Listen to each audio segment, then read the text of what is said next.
Et voici Fief, un jeu de diplomatie et de conquête pour 3 à 6 joueurs à partir de 14 ans. C'est un jeu de Philippe Moucheboeuf et ce jeu est donc une réédition d'un classique des années 80 et qui est cette fois-ci édité par Asynchrone dans sa nouvelle version.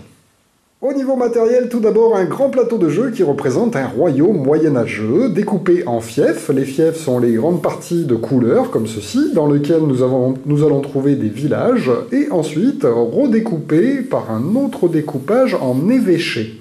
Les évêchés sont représentés par une petite mitre comme ceci sur le côté du plateau de jeu, et il y a un pourtour de couleurs pour voir quels sont les villages qui font partie d'un évêché en particulier. Ensuite, nous avons 2 plateaux souples. Le premier correspondra aux cartes, ainsi que les résumés de tours de jeu et d'achats possibles pendant le jeu, ainsi qu'un petit résumé pour les combats. Ce plateau sera placé sur le côté.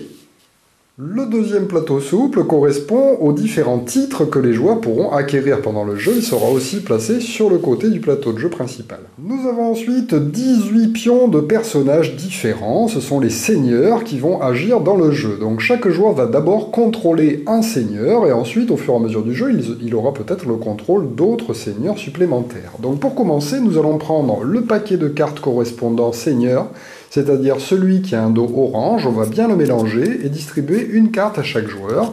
Ça va correspondre au seigneur qu'il va recevoir en début de partie. Il va donc placer cette carte face visible devant lui et récupérer le pion correspondant qu'il placera aussi devant lui pour l'instant.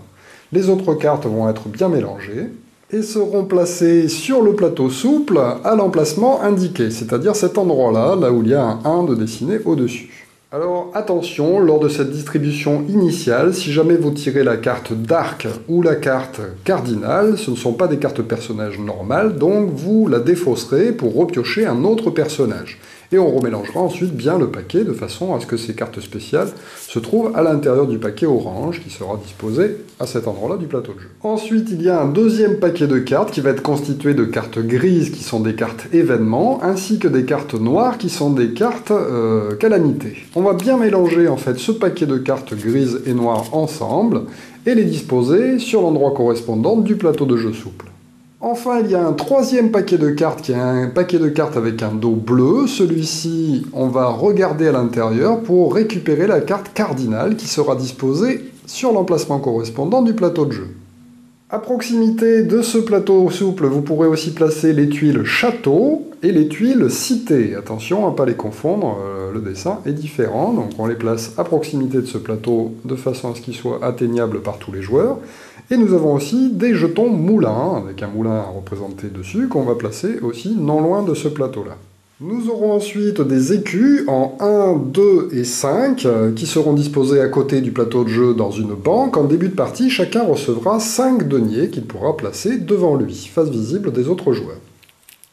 Ensuite, des jetons catapultes, comme ceci, qui seront aussi disposés dans la réserve générale. Puis 8 dés spéciaux, qui sont comme ceci en noir et en blanc, mais sinon ils présentent les mêmes faces. Et un dé normal, en fait, qui va de 1 à 6, qui sera aussi disposé à côté du plateau de jeu. Enfin, le reste des cartes à dos bleu sera disposé sur les emplacements correspondants du deuxième plateau souple. Alors, il y a tout d'abord des cartes correspondant aux différents évêchés du plateau de jeu, donc il faudra bien mettre les chiffres correspondants.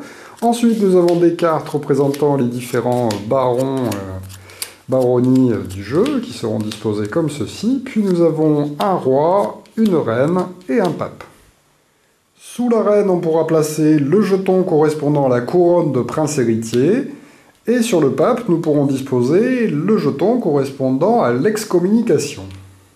Il doit alors vous rester 2 jetons assassins qui seront disposés à côté du plateau de jeu. Et enfin, 6 ensembles de pions correspondant à la couleur des joueurs. Alors chacun va choisir sa couleur qui est indépendante en fait des seigneurs que l'on a reçus. Donc chacun peut prendre celle qui lui plaît. On va récupérer cette pochette. Il y a donc du vert, du blanc, du bleu, du jaune, du noir et du rose. Il y en a pour tous les goûts.